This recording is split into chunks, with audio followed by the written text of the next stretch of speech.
All right, welcome everybody. Believe it or not, this is the 10th time we have done this. So, everyone.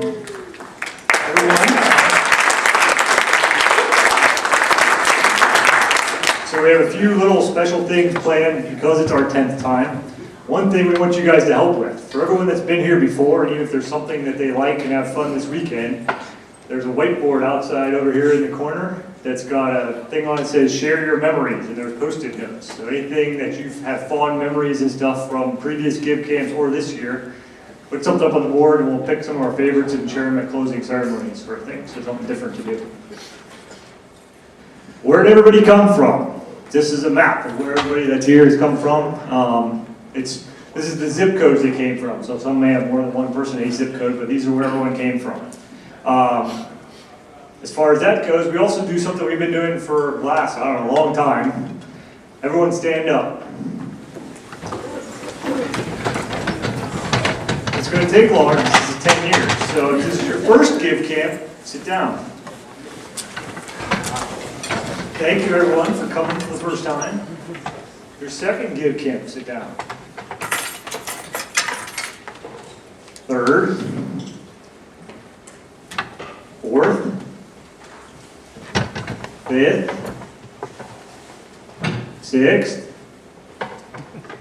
Seventh. Eighth. Ninth. And all 10.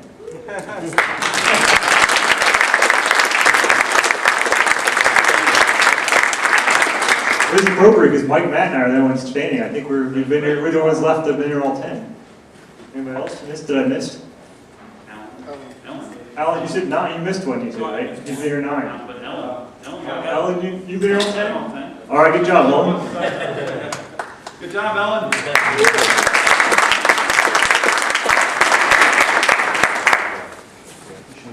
So, a little bit about our group. Board of directors, 3 of us are in here, and Jason Roby is bouncing around. We're the main people that make the decisions, but the real people that do all the work, we have more than that. The organizers, I'm Eric Schwartz. Jason's standing there now in the middle, Jason Roby, Matt Brewer, Mike Theron. Angie Roby is running around here. David, I saw him pop in. He was out checking everybody in. And Tim Lewis isn't here yet. He'll be here in a little bit. So if you have any questions throughout the weekend, we should have blue shirts on most of the weekend. Unless they get dirty, we end up changing shirts a different day. But we'll have blue shirts on most of the weekend and find us.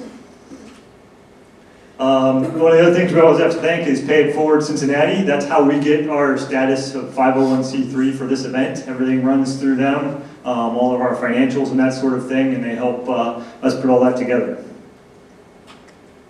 And everyone always asks this question: how do you put this on for free, do all this sort of thing? Well, this is how. We have great sponsors that help us pay for the building, all the food, all the swag, everything else sort of thing.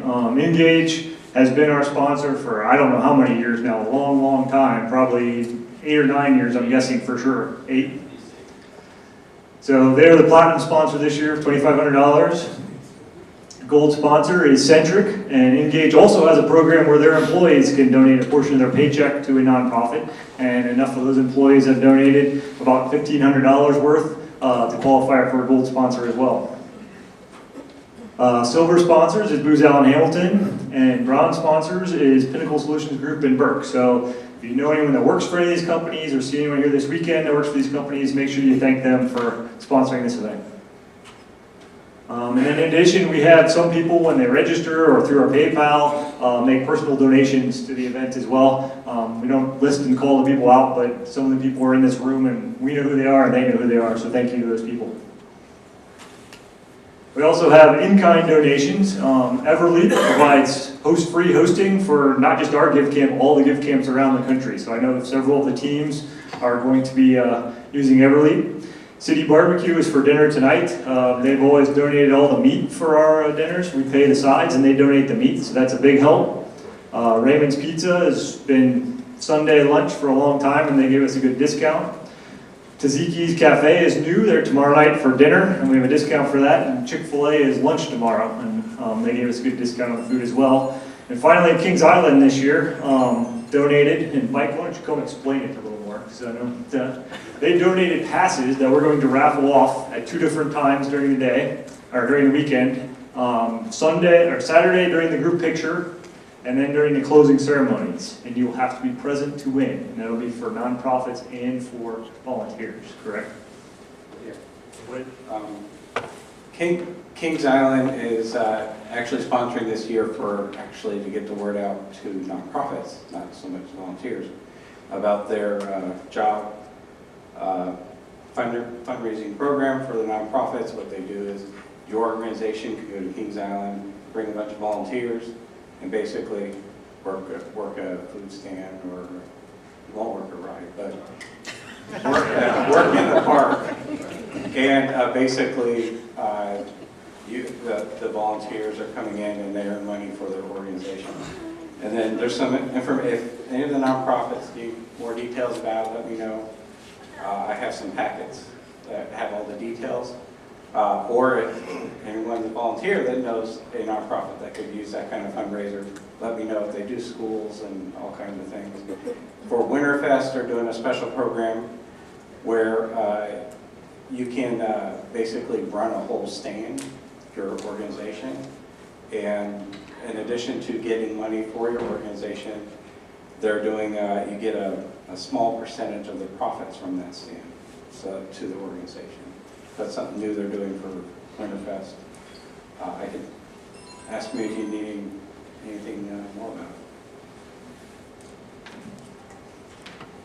So we also have to thank Miami Voice America Learning Center. They have been our home for all 10 years for GiveCamp, and we rent the facility, but at a deeply discounted price. Basically, we're paying for the labor for the security guard and cleaning staff and everything else and all that. And honestly, we would not have been here 10 years without them, because they provide us with good internet service, and the facility is perfect for this situation. They did some remodeling over the summer, so those of you that have been here before, if you haven't wandered around, there's a classroom that's gone, and there's the lunchroom is removed and changed and that sort of thing. So wander around a little, check it out, you've been there before. Contact information. There's our Twitter, which I hope a lot of people have seen before. We use SWOGC as the hashtag. There's also a Slack group that some of the teams choose to use over the weekend. That's the link there in order to connect and get logged into that Slack group. Miami will lock the doors tonight at 9 o'clock and tomorrow night at 8 o'clock p.m. Have your badge with you. There's a number on each door, phone number on a piece of paper on each door. So if you're there and you can't get in the building, call that number and the guard will come up to the door for you. Schedule for the weekend. We had registration already at 5. We're at opening ceremonies now. We're going to try to get this wrapped up by 7. Then we do team selection immediately following, dinner after that, and then people start developing right away. We're here all night tonight. We have the building all night, so you can stay as long as you want. The breakfast we'll have, Engage is going to be cooking at breakfast at 8 a.m. tomorrow morning. At 10 a.m. we're going to have all the nonprofits come and have a stand-up in the command center, which is over here this year. Noon we're going to have the group picture, and we'll also have that first Kings Island drawing then. Immediately after that there'll be lunch. We'll have a second nonprofit stand-up at 5 tomorrow just to see how the nonprofits think things are going. Dinner's at 6 tomorrow night. The building does close at midnight tomorrow night, so no one can stay overnight tomorrow night. From doing this for so many years, people are tired and worn out and nobody stays lit anyway, so we close at midnight tomorrow night. Open back up at 7 a.m. Sunday morning. We'll have donuts and fruit for breakfast Sunday morning. We'll have another nonprofit stand-up, tentatively scheduled for 10. We'll figure out that time for sure tomorrow, and that's kind of to see, make sure they feel things are going. This is for teams and nonprofits. We want to make sure everyone gets training of their nonprofits. We have listed AM, but whenever you get it that day, and that's one of the questions we're going to ask both the nonprofits and the team leads in the stand-ups is, do you have training scheduled? Noon is lunch. Closing ceremonies is back in here at 3. We usually wrap up about 4:15. Rules. Miami as a Voice of America Center is a tobacco-free campus. That means not on the grounds. You can't smoke and no e-cigarettes on the grounds. You have to go off of the Miami grounds. I already went over the building being limited at night. And this, most of you have been pretty good at. Please clean up around yourselves. There's trash cans in each room. Janitor will come around through the weekend and empty the trash. If you see it really full, let one of us know so it's not overflowing and we can take care of it. Oops. Nonprofit introduction. So this is a map of where the nonprofits are from this year. So we have several from the Cincinnati area, several from the Dayton area, and a few elsewhere in southwestern Ohio. So with that, the opening ceremony is the primary purpose of it is for everyone here to get to know and learn what the nonprofits are and what the projects are. Because right after this, you're going to pick which teams you're on. So each nonprofit is going to have 3 or 4 minutes to describe what their mission is, and then we'll have the team lead come up with for about a minute or less and describe what technologies they're going to use, what the type of stuff is in the project, and what skills they need for the project. So these are in alphabetical order, so you can anticipate where you're going to be. Camp Joy is first. Their nonprofit representative is Nate Hurt, and their lead is Will Hawkins. I saw Nate Hurt, there it is.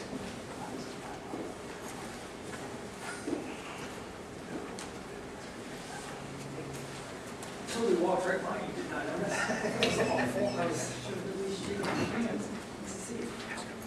Hello, everybody. I'm representing Camp Joy. Camp Joy started 82 years ago when Cincinnati had a big old flood 82 years ago. And downtown area, the rec center got closed, and the inner city kids of Cincinnati did not have a place to go. And there's a pastor that decided to take kids out to the country. And every year since, they've continued to do that.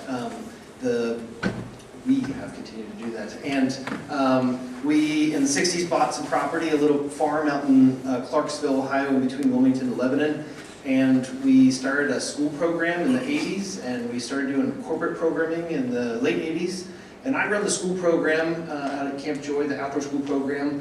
And we've got about 90 clients, either schools or organizations that come to us from Michigan, all the way down from Lexington or from Tennessee, that come out for outdoor education, traditional residential camp. So about 6,000 to 7,000 participants a year that come to us, and all of them are, most of them are students.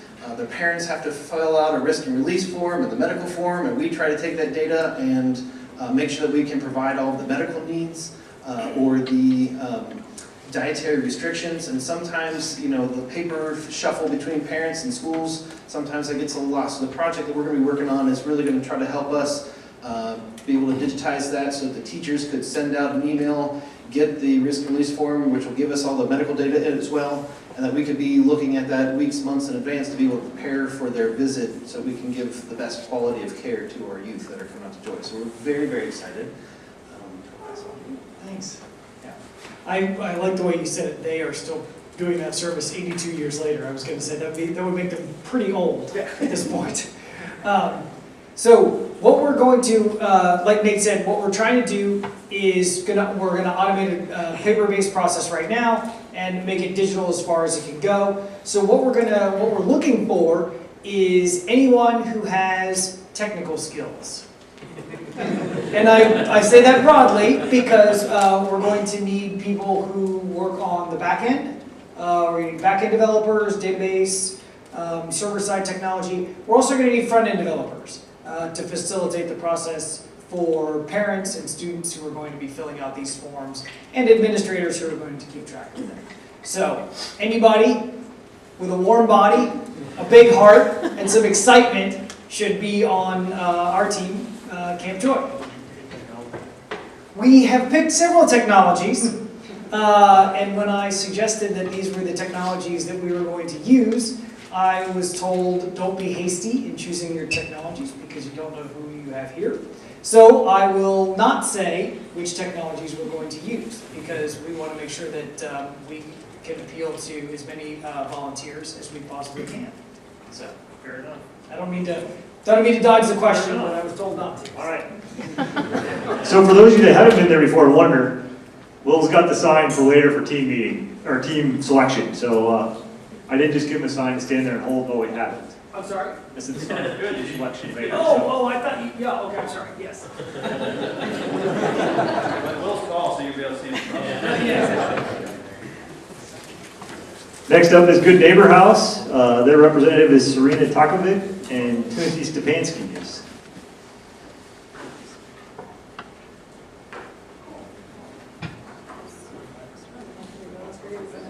I'll do it all. So actually, I'm going to pass off the mic to Marcia Ehlers. I have been working at Good Neighbor House for under a year now, and she comes with over 11 years of experience, so she'll be able to paint the picture better for you. Boy, you're quick on your feet, aren't you? Good one. Hi, my name is Marcia Ehlers, and Serena and I are both very grateful and glad to be here tonight. Good Neighbor House just celebrated, we are celebrating this year our 25th year anniversary. We had a lovely event the other night, and we were founded by volunteers, and we have 10 staff members, and the rest are volunteers. And we have about 170 volunteers that come in. Some work once a month, some work 5 days a week. We couldn't do what we do without them. We provide critical medical, dental, optometry, and special dietary needs pantry to people in our community who are falling through the cracks due to not having insurance or being underinsured. And then we also provide a thrift store and the food pantry, and the thrift store is linked up with our wellness class, so that if you take 2 to 3 classes a day, you get $20 vouchers per class that you can spend back in the thrift store. And everything back there is $1, and so you can pretty much get a lot of things. And we're really blessed to help empower our neighbors and make them feel like they are helping support their families, and this is one of the best ways we've discovered to do it. We also provide critical foot care. It's free foot care for people with diabetes. We have a foot care specialist in who takes care of people's feet and looks for any signs of any problems that might be arising. And then we also operate special dietary needs pantry for people who have hypertension, diabetes, or renal failure. We used to go shopping for these particular disease. We had somebody coming in and we'd be like, okay, we gotta run to the store and this is what we got, and we'd pack up a big grocery cart based on their dietary restrictions. And we discovered the best thing we can do is give them a credit card, let them go shopping and bring back the receipt. So it's one way we're letting them to kind of go out in the world and still have a dietary, or have a dietitian that they can come in and turn those receipts into. One of the things that we're hoping that happens tonight, or what we're working on this weekend, is we are still having volunteers sign in on paper. And so some of them forget to sign in. If they're a new volunteer, they may go ahead and put their name on a list and we can't read their writing. Some of them are one-time volunteers. We have a lot of universities that come in and serve in our pantry, and they may work just 1 to 2 hours and that's it. Versus we have volunteers that have been with us since the beginning. And so it's just become a real problem with making sure that we can track those hours properly, because then once the papers are filled out every week, we then have to go in and put them in a spreadsheet, and to copy the spreadsheets over, month to month to month. Sometimes if you have a volunteer that's trying to do that, they lose all the data fields within the spreadsheet, and that's a lot of fun. And so I have to limit who's able to do that, so we do kind of get a little behind, but we're hoping to get a sign-in system where the volunteers can come in, plug in when they're working, and let it kind of compute for itself instead of us having to do that. One of the challenges with us is that we do have volunteers who, again, a young person who has no problems getting in there and being able to do things, but we also have people that are volunteering who may not be computer savvy at all. In fact, are very intimidated by it. And so we want to make it something where they could all use it on the same level. So as she said, we're essentially making a time tracking system. So we're going to do it in EF Core 3, .NET Core 3 with EF, straight MVC, easy peasy, just a reconciliation screen and then a kiosk mode situation. Stretch goal of integrating with an on-prem LDAP solution, which they have an IT representative who's going to poke a hole in the firewall for us and reach out to that. We're going to do this on Everleap, so I'm open to some design options, but we want to keep it kind of simple and get that out the door. All right?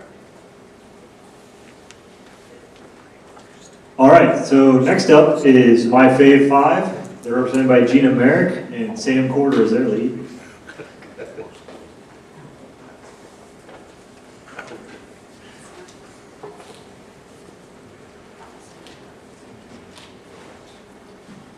So good evening, everyone. I'm Gina Merrick. I'm the president and founder of My Fave 5.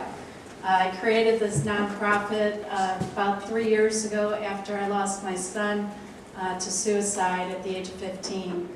And after that, got together with a group of people, parents, and said if it could happen to my son Jacob, it could happen to anyone. And so how could we help our teens become more resilient in the face of adversity? And so we created a tool called My Fave 5, which is intended to help teens identify 5 adults in their life who they could call in a time of need. And the goal of this is to really help them reach out for need during that moment when they are very impulsive, very irrational as teenagers, and they tend to act before they think. And so our goal is to try to get them to establish relationships with adults who can share their experiences and help them work through their challenges, day-to-day challenges or immediate need, whatever it might be. So over the course of the last 2 years, we created folders that we would work with schools, and we've talked with a lot of schools in the community about using this tool, but the paper has seemed to be something that they're not completely interested in because it's really not today's way of doing this. So this weekend we're hoping to create a mobile app that will allow kids to be able to connect with these adults, have acknowledgement back from them that they're willing to be that one of their Fave 5, and then set up the software so that they could easily reach out to them. I think with the tool, we will have more ability to go into schools and offer the material such as this as kind of a supplemental to the app, and then the app really plays more to the teenagers and their willingness to be connected electronically. So that is my Fave 5, and that's our hope for the weekend. So thank you. So in the past, we've done 2 apps in iOS and Android, both native tooling. This year, we're going to switch it up a little bit. We're going to be using Flutter for the front end, which is kind of a cross-platform toolkit. And then we will also be interacting with Firebase and Firebase hosting to let the adults acknowledge the invitations. So that's the type of skills we need. You don't necessarily need Flutter, but sometimes downloading the tools over this network is pretty hard. I do have the Mac version of the tools that I can provide, but there's still a significant download. And you'd still need at least Xcode or Android Studio. But we also do need front-end developers, so that we have a little mobile website that we'll need help with as well. And if you're familiar with like Google Cloud Functions, that'd be great too.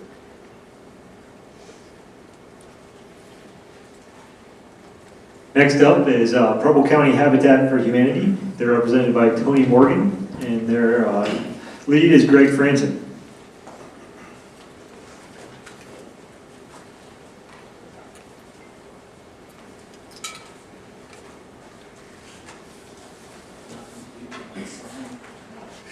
So my name is Tony Morgan. I'm Executive Director for Preble County Habitat for Humanity. We're a small rural affiliate associated with Habitat for Humanity International, and we envision a place where everyone has a decent place to live. And we do that by putting God's love into action, bringing together communities to build homes, hope, and community. So we're building a website. We're a small affiliate going from volunteer run to in the administration office to now having one employee. And we have no website, and we hope to be able to do online donations and registration for events and volunteer activities. Yeah, so it's pretty straightforward. We're doing a website. We're going to do it with WordPress. We talked about that. So anyone with WordPress experience, PHP, or graphic design. Oh, apparently I'm supposed to talk longer. I didn't tell you. You have anything else to say? We're the best. Oh, there's still, we got to come up with more. I don't want to talk about the Bengals. Oh, okay, I think we used it at the time. So, we're the funnest group, maybe.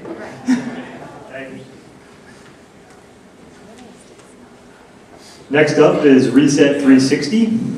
Their representative is Laura Shell Baker, and their lead is Natalie Lukac. And you notice they have no logo in.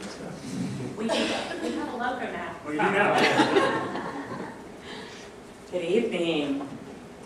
I'm Laura, and this is my daughter Emily, and she is attending UC in the DAP program for her second year for communication design, so she designed our logo, and we're so proud of that.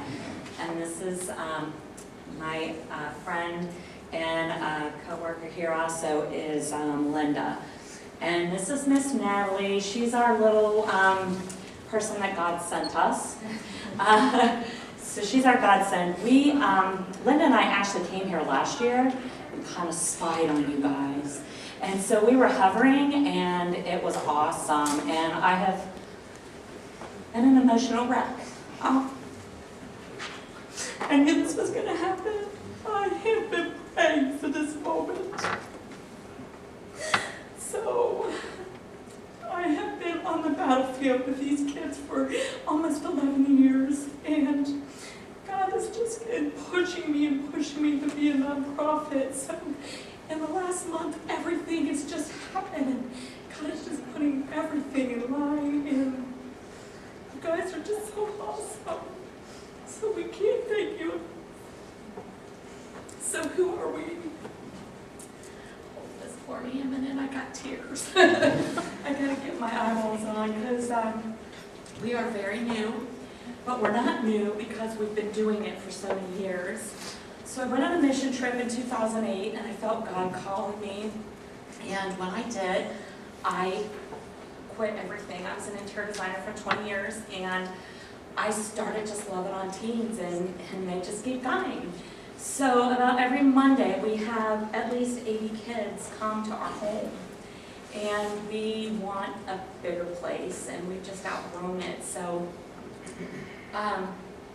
we're Reset 360 degrees, and we call ourselves Reset 360 Degrees Teen Center. We're an independent nonprofit that is not affiliated with any school or church, and we're located right now in Milford, but we'd love to expand, you know, throughout the country even with our concept. So our motto is be the change you wish to see in the world and watch how it changes you. Have you ever said, I wish I knew then what I know now? That's what we want to do with these kids. I've been attending so many different meetups and networking groups and all this stuff, but I didn't do any of that till I was in my 40s. So what if we did that to kids when they're in high school? You know, we want to just, kids don't have home ec and they don't know life skills and business skills. So Reset, we love teens. And Reset 360 is investing in empowering teens to be hometown heroes. So our whole concept is around heroes.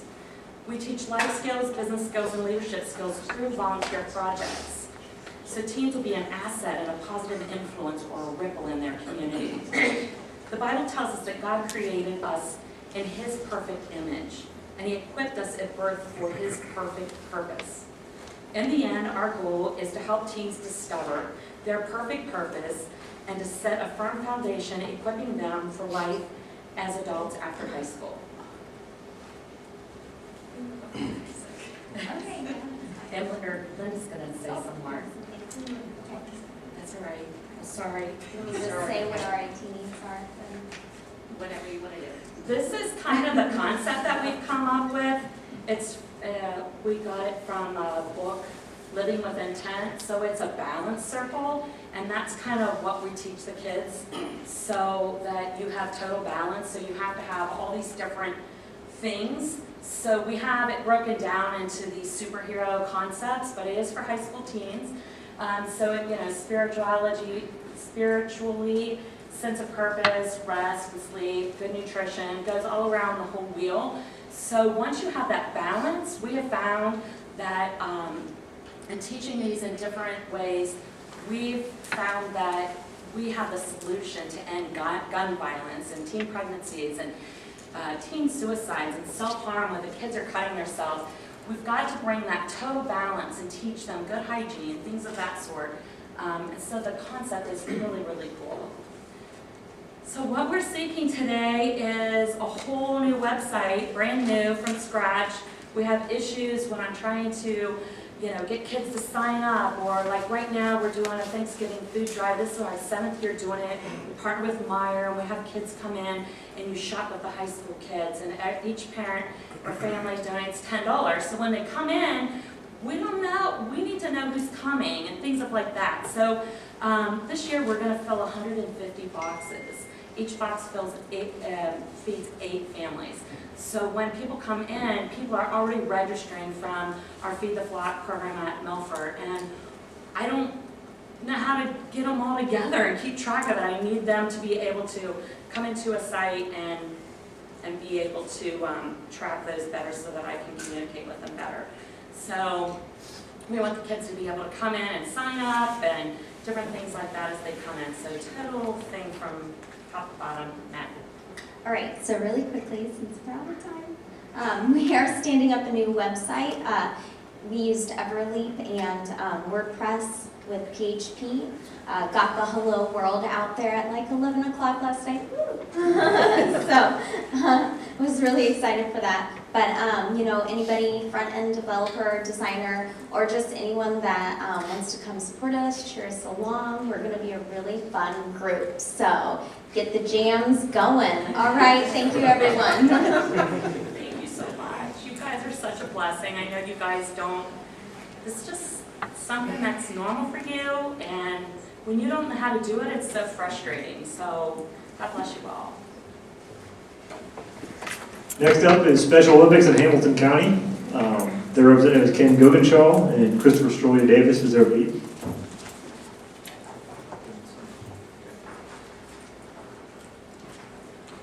So hello, I'm Ken Cogshaw. I'm the Development Director for Special Olympics Hamilton County. Most people have heard the name Special Olympics. Not a lot of people know exactly what it is. A lot of people think it's like the traditional Olympics that happens every 4 years or 2 years now.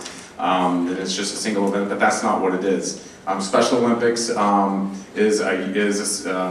we have year-round programs. So we have programs that go all year long. In Hamilton County, we have 20 different sports. Well, I think we're at 18 sports now.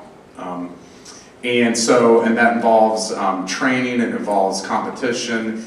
We have athletes from the age of 2 all the way up to they don't age out at all, and they compete in sports, everything from bocce ball to flag football, basketball, bowling, equestrian. We have a horse. And we serve about 1,800 athletes all across Hamilton County, and we've been doing this. Next year will be our 50th year. So Chris said that I needed to make our project sound really exciting. So I don't know how many of you have seen the movie Back to the Future. I brought my DeLorean out here, so we're building a time machine. That's a joke, people, come on. God, it's a tough crowd, Chris. So now what we're doing, we were actually here 3 years ago, and you guys built our website for us, but now it's in need of an upgrade. So in addition to just kind of a cosmetic remake on it, we're wanting to add some functional pieces. We need to make our calendar. We have events, like I said, events that go on year-round. We need to make that more accessible and more functional. We need to make our volunteer signups more accessible and functional and smoother into our database. And and it's going to involve also with our email signups, our donation page. It just needs a lot of functional help and also a lot of design help as well. And I'll let Chris describe how that might happen. Okay, so he actually described quite a bit of what I was already going to say, to be honest with you. We are going to stick with the WordPress stack that he's on. We may move from, DreamHost over to Everleap just to make it easier, but I'll let the team decide if that's going to make more sense or if it's going to be easier to just continue working with the existing site as it is. So we'll figure out what we're doing there as we get started on this. There's a number of things that need to get done. I personally believe it's stuff that we can all get done this weekend. If not, there's plenty of things that are going to be of high value to this organization if we get them done this weekend. So that's basically where we're at. So appreciate all the help we can get. It will help if we have people that understand Ninja Forms. It will help if we have people that understand like e-commerce and setting up secure transaction kind of stuff. Other than that, WordPress people basically. Next up, we have Sunlight Village. Their representative is Robbie Brandon, and their team lead is David Dahl.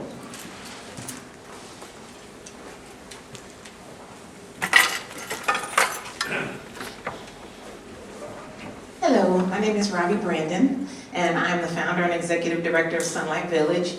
I'm a registered nurse and been a nurse for 30 years, and 20 of those years were spent in mental health. I didn't choose mental health as my main field, but I kind of fell into it, and when I fell into it, I fell in love with mental health.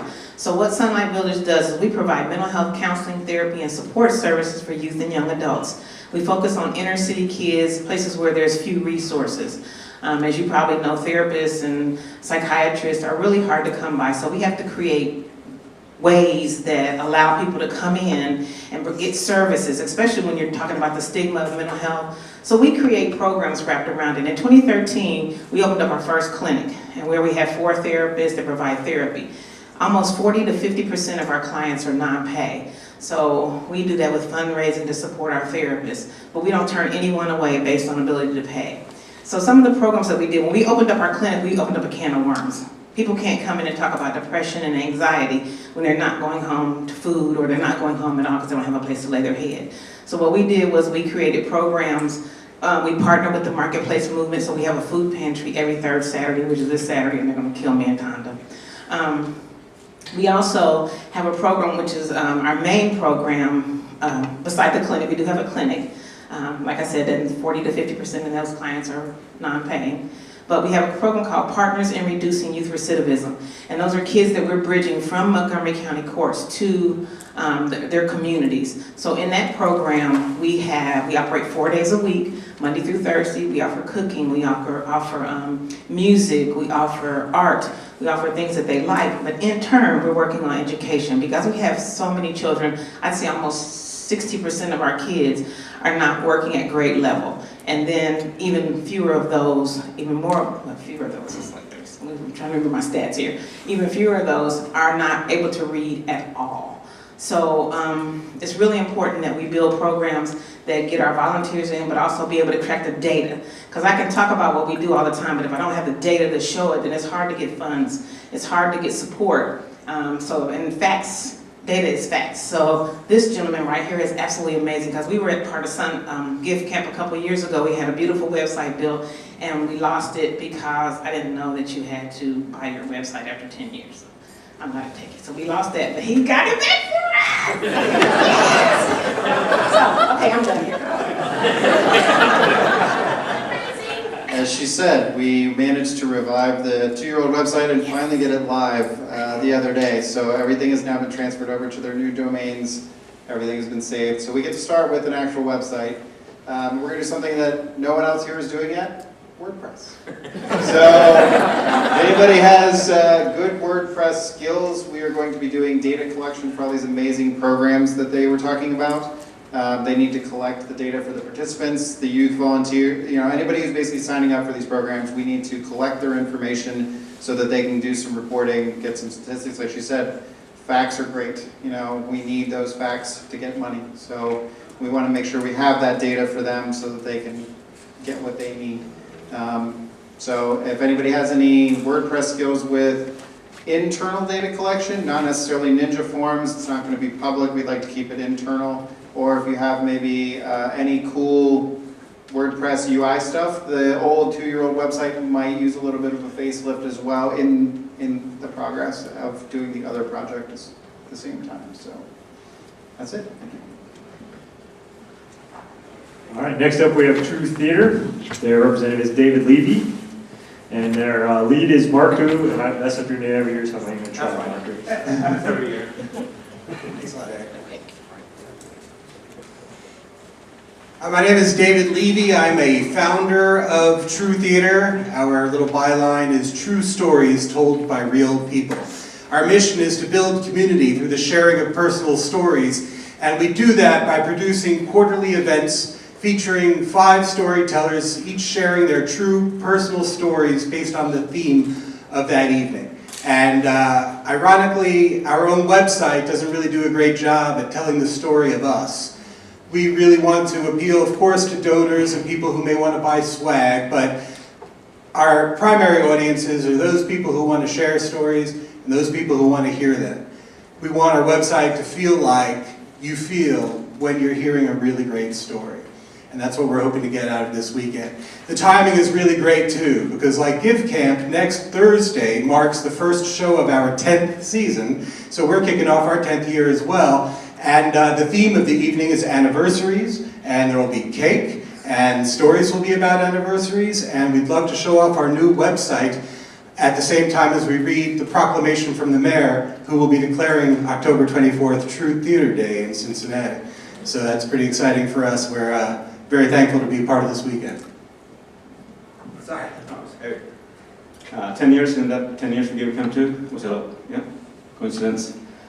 So we're gonna also use WordPress as a platform, and I think the key is here to try to first pick a theme that kind of speaks to the vision and mission of True Theater. So we have someone with some UX background can help us design something that's user-friendly, and also we're gonna upload some video content, and there will be some forums for the storytellers to pitch their ideas. So we're gonna work with forums as well. So anyone has any WordPress background, any technical skills, or anyone just want to work with us, will be welcome. So, thank you. Next up is Vivians Victory. They're represented by Maria Dunlap and Angela Horn, and their lead is Sandy Ritter.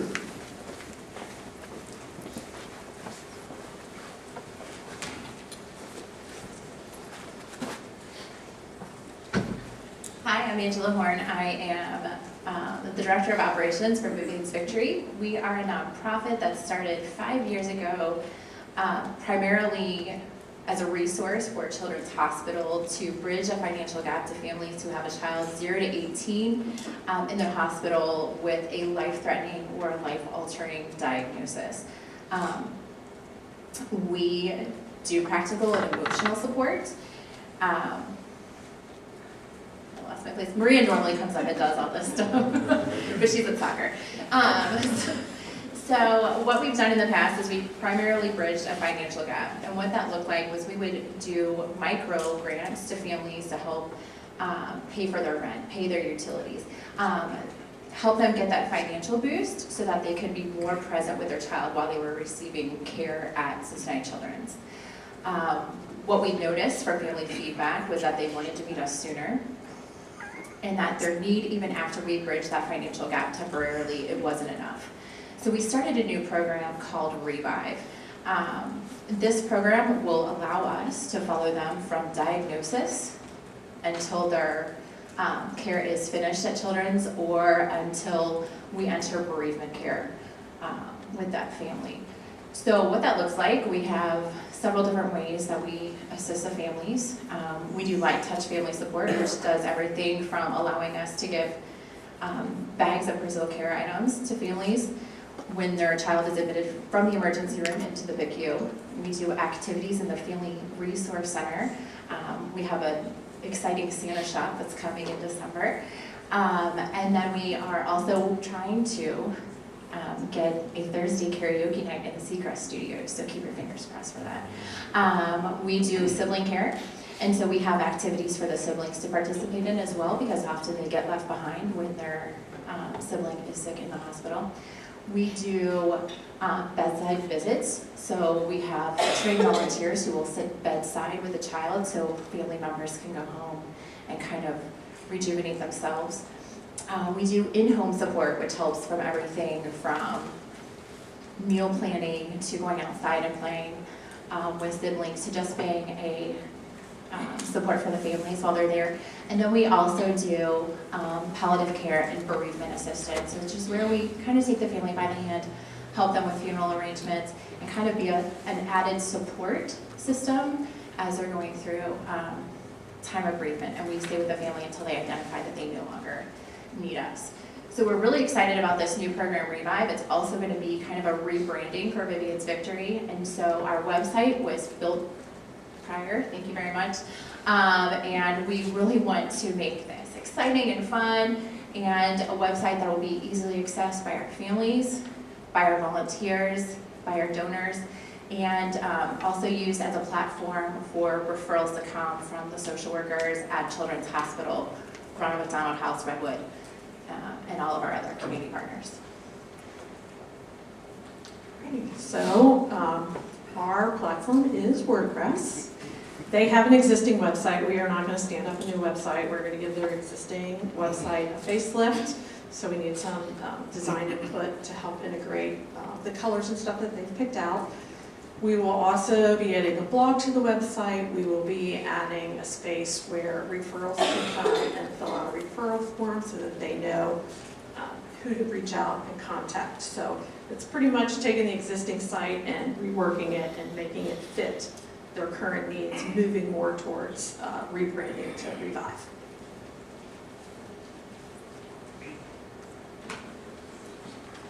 And last but not least, we have Wiggers and Gardens Foundation, with their representative being Laura Klippinger and their lead being Ken Baum.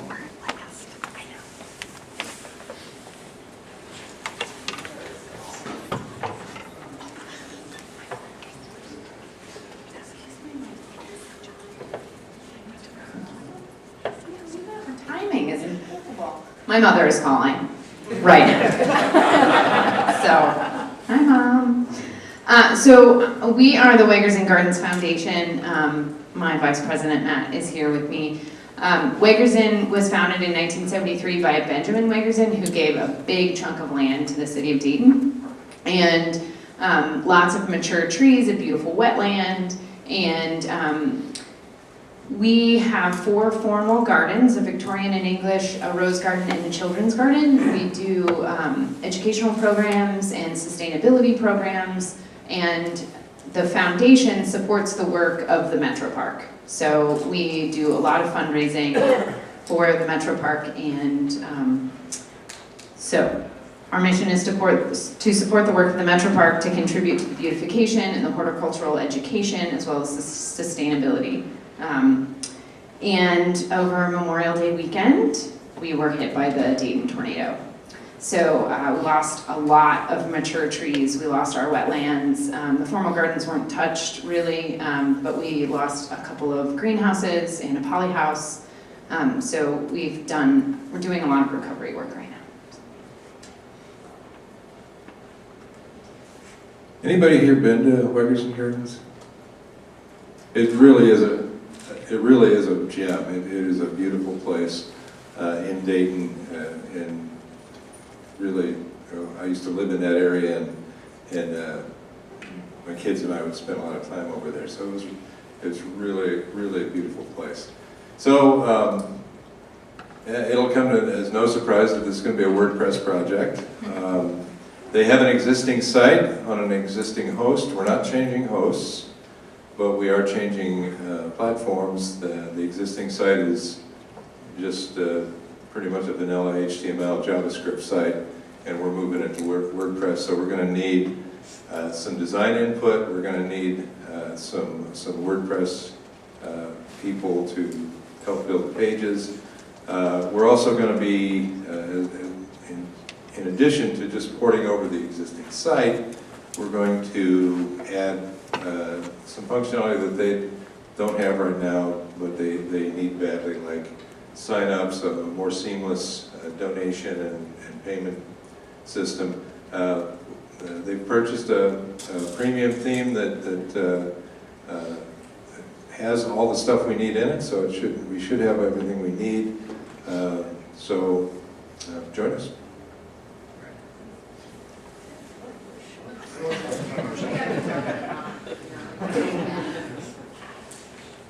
All right, so we have a few things to wrap up here, and then we'll do team selection. First of all is map. Where are all these nonprofits located? So as I look at this map, The building is that way. It corresponds to what it is. So Reset 360 will be, and Vivians Victory is on the first door on the right over here. On the other side of the building is the first door on the right where the command center used to be. For those of you who've been here before, is Sunlight Village and Wiggers and Garden Foundation. The next door down is Good Neighbor House, Camp Joy, and My Fave 5. And the big room on the left is Preble County Habitat, Special Olympics, and True Theater. Our command center, if you need to find us, is over here across the hall from where Reset 360 and 360 Degrees and Vivians Victory will be. A few logistic things. As we said in the schedule, we're going to have some nonprofit meetings. We're going to have team lead meetings also. The first one will start at 9:30 tonight, and then we'll adjust the timing based on as needed. They get spread farther out as the weekend goes, but the first one's 9:30 tonight. In the command center room, we're going to have a whiteboard, then we have a job board, so a list of skills needed by team. Usually we gather those things up at team lead or stand-ups. The team leads let us know what they're looking for. We try to locate with other people. If you're a volunteer and you're leaving and you have some skills and you're willing to come back and help later, let us know. We'll mark you down, take your contact information to come back. Reminder, just because sometimes people forget, closes at midnight tomorrow, reopens at 7 a.m. And then if you have any special dietary needs, please let one of us know. We've tried to accommodate most things based on what people have signed up, but just let us know ahead of time if we can do something else. Some lessons learned from previous GiveCamps. One thing is we operate at what we call the Las Vegas rule. What happens at GiveCamp stays at GiveCamp, meaning everybody here that volunteered for this weekend. You're not signing up for a lifetime contract with your nonprofit. If you choose to do that, that is your own choice, but the nonprofit has all been told this as well. So that's what your obligation is to help the nonprofit this weekend. If you do more than that, we're happy, but that's not what you're required to do. I talked about, we've emphasized this multiple times, some projects have been wasted, even some of our projects, and we've talked to other GiveCamps today, the same issue, if you don't provide training. So we're going to reiterate it multiple times. Have you done training? Is training scheduled, etc., sort of thing. Have it deployable early and often. This thing is important to remember because we're on a very compressed time frame. So we would like to make sure everybody walks out of here with something usable by the end of the weekend. So the key to that is to have it deployable early and often. At least every few hours, more often towards the end, because you're going to be making changes and iterations and all of a sudden you're going to find something up. In reality, the most successful projects have been just wrapping things up Sunday morning and doing training sort of thing. The majority of the work should be finished by the time you leave Saturday night. And some projects take a little longer, but that's the most successful ones have been that way. And everybody has downtime sometimes. You might be waiting for something to download, install, or something like that. Check with the other teams in your room. We've tried to pair rooms up with teams working similar technology sort of thing, so do that. Or check other places as well. If you just have some downtime and need to help another team, this is something else we talk to the leads when they come is, are you going to have extra people soon? Can we put them on somewhere else? Because we're all working on this together. It's not a competition between different teams. So before we do team selection, we have a little motivational video here to get you going for the weekend.